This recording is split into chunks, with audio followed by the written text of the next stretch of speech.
Hola, les doy las gracias por estar y hacer posible que nos encontremos nuevamente. Usted desde su cómoda butaca en casa y yo aquí desde los estudios de RTV para un encuentro donde usted sabe que conversaremos sobre economía, esa ciencia que cambia por días y nos hace estar pendientes de sus vaivenes. Pero lo que nunca cambiará será nuestra intención de que usted aprenda, se informe y comparta sus opiniones y conocimientos sobre temas económicos. Así que, acompáñeme.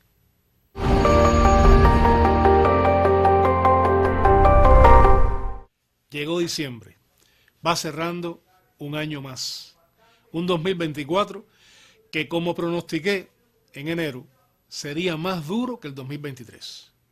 Diversos factores influyen y no pretendo hoy volver a recordar causas, sino solo hacer hincapié en una consecuencia que ha sido devastadora este año. En el contexto nacional, si le preguntamos a cualquier cubano dónde cree se debe concentrar los esfuerzos de la nación para salir de la crisis económica que nos agobia, amén, por supuesto, de los factores externos que nos limitan en extremo cualquier solución en el corto o mediano plazo, seguro escucharíamos dos elementos como factor común en la respuesta. Y piense usted, a ver si usted no me diría lo mismo. Estaríamos respondiendo que la alimentación y la energía. En ellos se concentran las prioridades que para cualquier nacido en esta isla, sin tener mucho título universitario ni responsabilidad política o administrativa, son decisivas hoy, porque es lo que indudablemente más afecta en el día a día, mucho más que el transporte o la cobertura de salud o la disponibilidad de material escolar, aspectos también que gravitan sobre la cabeza del pueblo y que le complejizan la vida.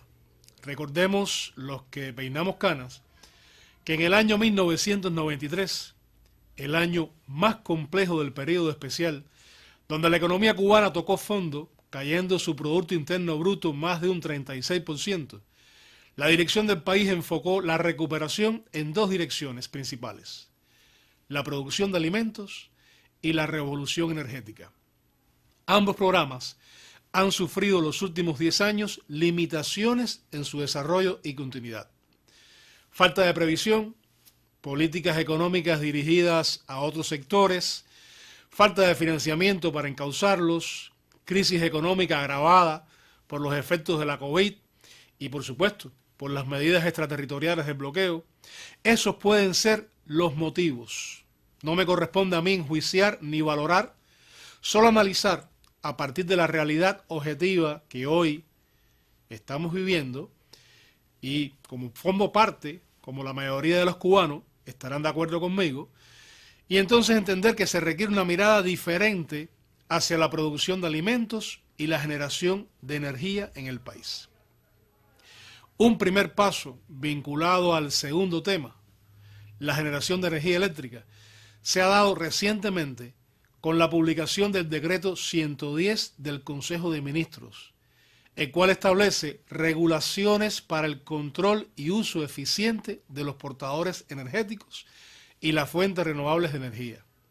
Sobre este apartado les propongo conversar hoy, justo en medio de dos desconexiones del sistema electroenergético nacional, la ocurrida el 18 de octubre y la más reciente en la madrugada del 4 de diciembre.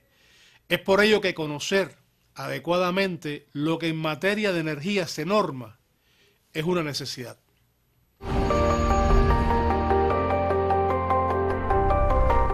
Volviendo al tema de la nueva normativa jurídica sobre el uso y control de la energía, el pasado 26 de noviembre, la Gaceta Oficial de la República de Cuba publicó el decreto 110 del 2024 del Consejo de Ministros sobre las regulaciones para el control y uso eficiente de los portadores energéticos y las fuentes renovables de energía. Un decreto aplicable a toda la actividad económica, tanto la estatal, el sector de la administración pública y todo el sector empresarial, tanto el estatal como el privado, incluyendo entonces las empresas mixtas, las empresas estatales, las MIPYMES, cooperativas y los emprendedores individuales, los conocidos trabajadores por cuenta propia. Por lo tanto, es una norma que se aplica de forma pareja para todo el que participa de la economía, algo que pone en igualdad de condiciones a la empresa estatal y al sector privado ante el consumo energético y el control de estos portadores energéticos. Recordemos que hasta ahora la empresa estatal ha estado más afectada y controlada que el sector privado, limitando sus posibilidades de competir contra el nuevo sector emergente que, sin regulaciones ni limitantes, hacía uso de la energía, mientras que a una empresa estatal le exigíamos parar en horario pico, no funcionar y con ello afectar su producción y a sus trabajadores, el sector privado seguía produciendo en ese horario sin restricciones. Una preocupación que ha surgido a tenor con la norma es la relacionada con los altos consumidores. ¿Quiénes son? Establece la normativa que altos consumidores de portadores energéticos son aquellos actores económicos estatales y no estatales, modalidades de inversión extranjera y formas asociativas que consumen en los últimos 12 meses del año anterior un promedio mensual igual o mayor a los 30 megawatt hora o 50.000 litros de combustible. Hay quien ha pensado que se afecta el consumo de su vivienda y aclaro que es solo para entidades del sector empresarial privado y estatal, empresas mixtas y administración pública, no para el sector residencial. Por otro lado, en su vivienda, usted consume por lo general entre 200 a 800 kilowatt-hora en un mes. Nunca llega a un megawatt, por lo tanto, mucho menos a 30 en un mes. Se definen igualmente los horarios picos, que son los horarios dentro de 24 horas del día en los que hay un marcado incremento de los valores de la demanda por la coincidencia de muchas actividades. Hay dos muy identificables, el horario pico diurno y el horario pico nocturno. El diurno está comprendido entre las 11 de la mañana y la 1 de la tarde, y el nocturno entre las 5 y las 9 de la noche. Esos son horarios hacia los cuales se dirigen las mayores regulaciones del decreto, intentando con ello proteger el sector residencial, pues es el horario en que mayor actividad se realiza en las viviendas. El decreto establece las posibles violaciones en el control y uso de los portadores energéticos y las violaciones en el control y uso de la electricidad, que se van a controlar y evaluar periódicamente. Para ello se definen también un grupo de medidas a aplicar a los violadores, separadas en cuáles aplicar al sector estatal y cuál al sector privado, incluyendo las empresas extranjeras radicadas en el país. Esto es algo que ocurre en todo el mundo. No solo Cuba establece normativas para el control y uso de la energía. España, por ejemplo, ha tomado diversas medidas para enfrentar la crisis energética que van desde lo macro, a nivel de gobierno, hasta lo doméstico. De hecho, en junio de este año, aprobaron extender estas medidas hasta diciembre. En 2022, la Unión Europea revisó la legislación sobre eficiencia energética, elaborada 4 años antes, en un intento por mejorar la eficiencia energética y reducir emisiones de gases contaminantes. Por lo tanto, no es un problema solo de Cuba. El mundo se proyecta en esa dirección también. Si tenemos en cuenta que para Cuba la situación se agrava con la incidencia del bloqueo y el incremento de los precios de los combustibles y el poco acceso al mercado de piezas de repuesto, tomar desde el gobierno medidas desde el punto de vista organizativo y legal era una necesidad. El decreto es mucho más amplio de lo que pudiéramos explicar desde aquí. Es importante que, aprovechando las virtudes del acceso a Internet, todos puedan descargar la Gaceta Oficial y leerlo, estando al tanto así de lo que realmente establece.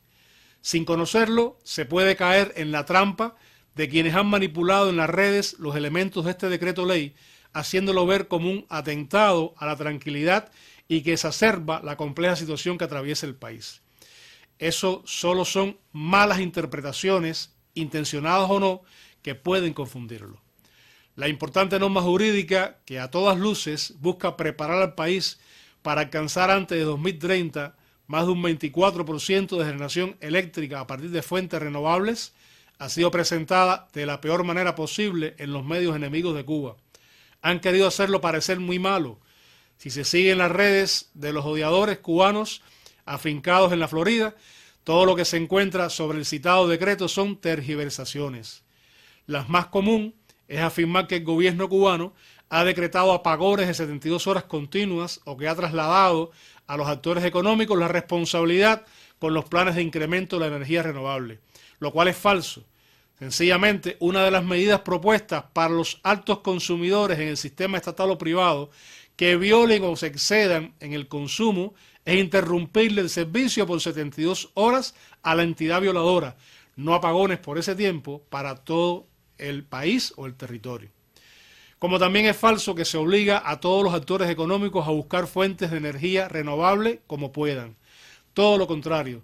Lo que se ha anunciado es el aumento de las importaciones de paneles solares para que en los próximos 3 años los altos consumidores las adquieran, instalen y hagan empleo de esta energía limpia en el pico diurno, liberando carga de la generación térmica para quienes no disponen de recursos para hacer la inversión. Sin dudas, son pocos los que leen una norma tan exhaustiva de forma íntegra. Es que se necesitan explicaciones adicionales que corresponde dar a los expertos en los medios oficiales. Pero no es nada complicado entender de qué va el decreto. Independientemente de ello, se requiere mayor comunicación institucional, mayor participación de los medios para que todos estemos al tanto de lo que establece. Así que, deseando que para usted y para mí mejore la situación energética, me voy despidiendo. En solo 7 días nos volveremos a encontrar para aprender, compartir ideas y criterios sobre los problemas en torno a la economía que están en el centro del colimador de nuestras vidas.